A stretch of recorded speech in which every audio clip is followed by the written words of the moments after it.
कभी सोचा है कि हमारे आसपास मौजूद ये शांत दिखने वाले पौधे आपस में कैसे बात करते होंगे? चलिए आज हम पौधों की इसी सीक्रेट केमिकल भाषा को समझने की कोशिश करते हैं। एक ऐसी दुनिया जो है तो हमारे चारों तरफ, पर हम उसे देख नहीं पाते। ये बात थोड़ी अजीब लगती है ना? पौधों के पास कोई दिमाग नहीं होता, वो एक जगह से दूसरी जगह जा नहीं सकते, बोल नहीं सकते, तो फिर वो ये कैसे तय करते हैं कि उन्हें कब बड़ा होना है, कब फूल खिलाने हैं या किसी खतरे से कैसे बचना है? इसका जवाब छिपा है उनके अंदर मौजूद एक कमाल के केमिकल कम्युनिकेशन सिस्टम में। और इस पूरे सिस्टम के दिल में है पादप हार्मोन। इन्हें आप छोटे छोटे केमिकल मैसेंजर समझ सकते हैं। यही वो मूक कमांडर हैं जो पूरे पौधे के शरीर में घूमते हैं और हर चीज को कंट्रोल करते हैं। जड़ें कितनी लंबी होंगी से लेकर फल कब पकेंगे, सब कुछ। असल में पौधे अपने सारे फैसले इन्हीं की मदद से लेते हैं। तो आज के इस सफर में हम इन्हीं केमिकल मैसेंजर्स के बारे में जानेंगे। सबसे पहले उन 5 खास हार्मोनों को समझेंगे जो सबसे जरूरी हैं। फिर देखेंगे कि हाल में और कौन से नए रेगुलेटर्स खोजे गए हैं, और आखिर में ये जानेंगे कि कैसे रोशनी यानी लाइट इस पूरे सिस्टम के लिए एक मास्टर स्विच की तरह काम करती है। तो चलिए कहानी शुरू करते हैं क्लासिक 5 हार्मोनों से। इन्हें प्लांट बायोलॉजी की नींव माना जाता है। यही वो केमिकल हैं जो पौधों की ग्रोथ और सर्वाइवल की पूरी रणनीति तय करते हैं। लिस्ट में सबसे पहला और शायद सबसे मशहूर हार्मोन है ऑक्सिन। आप इसे पौधे का ग्रोथ मैनेजर या फिर उसका आर्किटेक्ट भी कह सकते हैं। ये ज्यादातर तने के सबसे ऊपरी हिस्से और नई पत्तियों में बनता है, और वहीं से ये तय करता है कि पौधे का ढांचा कैसा होगा। ऑक्सिन का एक बहुत ही दिलचस्प काम है जिसे एपिकल डोमिनेंस कहते हैं।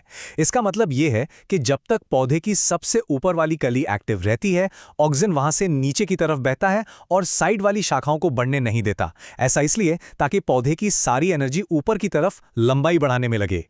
और देखिए, इसका असर हम अपनी रोज की जिंदगी में भी देखते हैं। जब कोई माली पौधे की चोटी को काट देता है तो वो असल में ऑक्सिन के उस मेन सोर्स को ही हटा देता है, और जैसे ही वो हटता है, साइड की कलियां आजाद हो जाती हैं और तेजी से बढ़ने लगती हैं। नतीजा, पौधा और घना हो जाता है। ये ऑक्सिन के काम करने का एक सीधा सा सबूत है। ऑक्सिन के बाद 2 और हार्मोन हैं जो ग्रोथ को बढ़ावा देते हैं, जिब्रेलिन और साइटोकाइनिन। ये दोनों मिलकर पौधे को फैलाने और विकसित करने का काम करते हैं। जिब्रेलिन को हम पौधे का जर्मिनेशन स्पेशलिस्ट कह सकते हैं।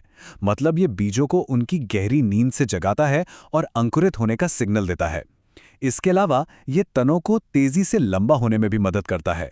इस प्रोसेस को बोल्टिंग कहते हैं, ताकि पौधा जल्द से जल्द रोशनी तक पहुंच सके। इसके बाद नंबर आता है साइटोकाइनिन का। इसके नाम में ही इसका काम छिपा है, साइटोकाइनेसिस यानी सेल डिवीजन। ये हार्मोन ज्यादातर जड़ों में बनता है और सेल डिवीजन को बढ़ावा देता है, जिससे जड़ और तने जैसे नए अंग बनते और बढ़ते हैं। अच्छा, पौधे हमेशा सिर्फ बढ़ते ही तो नहीं रहते, उन्हें अपनी उम्र, तनाव और मुश्किल हालात से भी निपटना पड़ता है।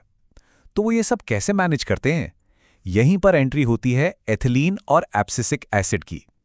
ये दोनों बदलाव और मुश्किल समय के मैनेजर हैं।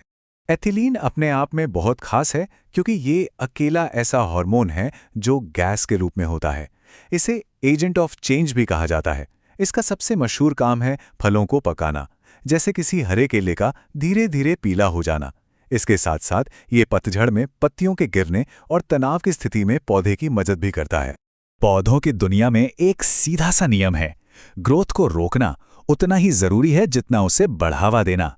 कभी कभी सबसे समझदारी भरा फैसला होता है रुक जाना और अपनी एनर्जी बचाना। और इसी काम के लिए है एब्सिसिक एसिड, या संक्षेप में कहें तो ABA। ये पौधे का क्राइसिस मैनेजर है। जब हालात मुश्किल होते हैं, जैसे सूखे के समय, तो ये पत्तियों के छोटे छोटे छेद यानी स्टोमेटा को बंद कर देता है ताकि पानी बर्बाद ना हो।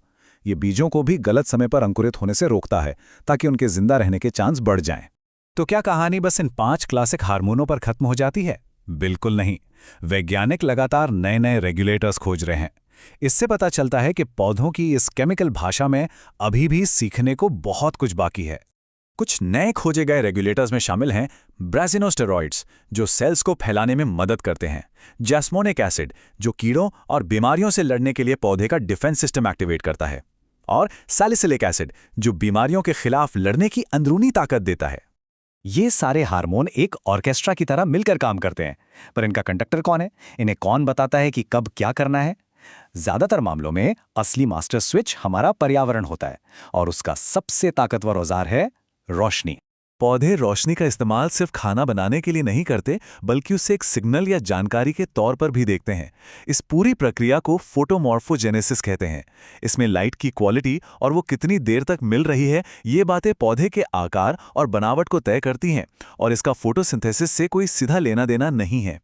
इस सिस्टम का मेन प्लेयर है फाइटोक्रोम नाम का एक मॉलिक्यूल।